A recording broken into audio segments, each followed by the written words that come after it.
Bonjour, aujourd'hui nous sommes avec Pauline dans la brasserie de Georgette à Saint-Georges-de-Didonne. Bonjour Pauline, Bonjour Titouan. pouvez-vous vous présenter? Oui, bien sûr. Donc moi je suis Pauline, comme tu le disais.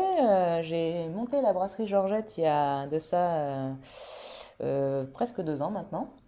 C'est de la fabrication de bière donc à Saint-Georges-de-Didonne. Donc tout est fait sur place. Derrière on voit un petit peu le décor. Moi je suis pas brasseuse depuis si longtemps que ça, hein. Avant j'ai habité Paris et je vendais des logiciels de ressources humaines. D'accord. Et donc j'ai fait un petit changement à 180 de carrière pour me lancer dans la brasserie. Et pourquoi avoir choisi brasseur? Alors pourquoi j'ai choisi ce métier? Alors on peut dire brasseuse. Brasseuse, C'est ok, pas, c'est pardon. pas une insulte de féminiser le nom brasseur. Brasseuse Non, non, mais alors. t'inquiète pas, il y a plein de gens qui font comme ça. En fait, moi j'avais une vie qui était un peu à 100 à l'heure, avec beaucoup de déplacements, beaucoup de choses qui ne me plaisaient plus au niveau de mes valeurs. Et en revenant d'un voyage chez un de mes frères, qui habite au Canada, j'ai eu cette idée de monter une brasserie et en fait l'idée n'est pas partie, donc elle est restée et du coup j'ai eu envie de la concrétiser. Donc après il y a beaucoup de choses à mettre en place pour y arriver, hein. Alors l'avantage c'est qu'on peut apprendre, c'est ça qui est intéressant, on peut se dire on peut apprendre à faire ce produit, mais il faut s'en donner les moyens aussi. Donc moi je suis allée me former pendant un mois au Canada, à Montréal. Alors pourquoi à Montréal? Parce que en fait j'ai deux de mes frères qui habitent là-bas, donc c'était la possibilité de cumuler la possibilité de voir ma famille et d'avoir une formation de qualité, parce que le Canada est très en avance sur nous sur toute la partie microbrasserie. Ils en ont créé énormément, ils ont été très créatifs dans les types de bières qu'ils proposaient, et donc c'était une très bonne école. Comment devient-on brasseuse du coup? Alors, voilà ce que je disais. Donc, la première étape pour moi, c'était la formation. Donc, cette formation au Canada dure un mois et ça permettait vraiment d'appréhender sur comment on fabrique la bière, mais aussi sur des choses de comment construire la brasserie, comment choisir ses fournisseurs, toutes ces choses-là. D'accord. Et après, bah, c'est des visites en fait. J'ai visité plein de brasseries qui se sont montées pour poser des questions, pour voir concrètement comment ça s'était passé pour eux. Et déterminer après, tu vois, c'est tout un budget en fait à mettre en marche derrière. La taille que je voulais faire, commencer à préparer donc sur des petits systèmes de 20 litres les bières que je voulais réaliser. Et voilà, donc c'est tout ça qui fait qu'on est brasseuse.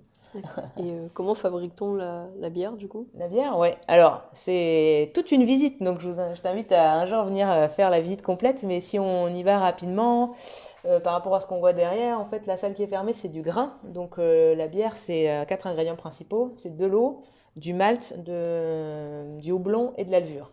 Il faut au minima ces ingrédients-là pour faire de la bière.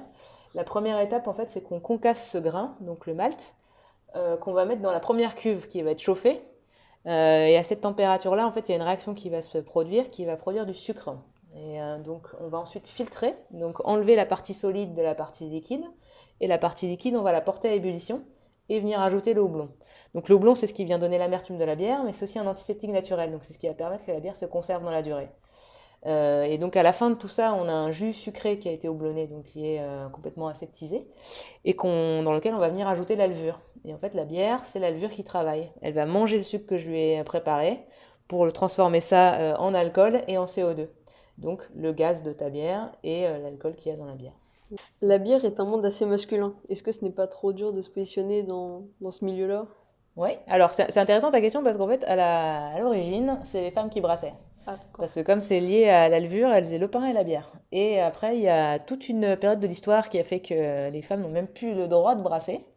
Et effectivement, c'est quelque chose sur lequel on revient. Alors, il y a pas mal de choses qui se passent dans le monde de la bière. Il y a tout un tas de femmes qui peuvent avoir des problématiques qui sont assez...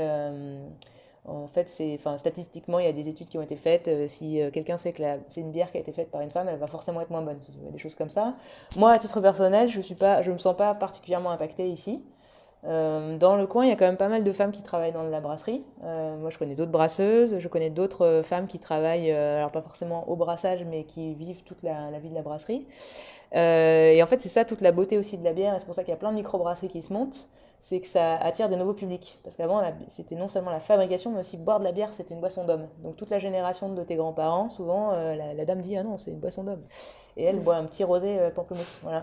Et en fait, c'est complètement faux. Il n'y a rien qui fait voilà, que tu peux pas boire de bière parce que tu es une femme. c'est pas lié à, voilà, à nos organes génitaux. Donc du coup, c'est quelque chose qui se développe du coup pour conquérir de nouveaux marchés. Quelles sont vos recettes qui vous permettent de vous démarquer sur un marché assez concurrencé? Oui, alors, si tu visites d'autres brasseries, tu verras que souvent en France, on les classe par couleur. Donc on dit une blonde, une brune, une ambrée, etc. En fait, ce ne sont pas des styles de bière. Donc moi, j'ai pas voulu travailler comme ça. Donc j'ai plein de bières blondes, mais qui sont complètement différentes les unes des autres. Donc moi, pour me démarquer, j'ai fait plusieurs choses. Un, je fais de la bière en canette. Donc c'est pas encore très populaire en France, alors que c'est un bon contenant en fait pour la bière. Ça permet aussi de proposer une surface d'expression qui est assez grande et différenciante. Donc, tu vois, ça va, c'est ce que je disais tout à l'heure, elles sont stylées. Parce que du coup, on a proposé des couleurs, on a proposé des noms qui sont assez poétiques et un peu longs. Et on propose à l'intérieur, je mets quand même des bonnes choses dedans, des recettes un peu originales. Donc moi, j'ai une bière au gingembre, j'ai une bière fumée, j'ai une bière à la crème de pinot. Et donc en fait, je travaille plus selon mes envies. Comment pour faire découvrir aussi aux gens des choses qu'ils n'ont pas l'habitude de trouver dans un supermarché, par exemple, des trucs plus classiques, quoi. Voilà. Quels sont les circuits de vente? Alors, il y a plusieurs circuits de vente possibles, et après, c'est les choix de chaque brasserie. Donc, alors, le confinement n'a pas aidé sur certaines choses, mais globalement, mon idée à moi, c'est que je veux pas forcément aller en grande distribution, parce que la grande distribution, c'est tout de suite du volume, mais derrière, c'est aussi des ennuis parce que tu n'es plus maître de tes prix en fait. Donc, l'effet volume va faire qu'ils vont te faire baisser les prix. Et c'est pas toujours évident de travailler comme ça. Donc, je travaille pas avec la grande distribution. Moi, je travaille que avec les super U locaux qui, eux, travaillent en direct avec moi et donc ont une relation un peu plus privilégiée. Après, moi, je travaille dans tout ce qui s'appelle CHR, donc café, hôtel, restaurant.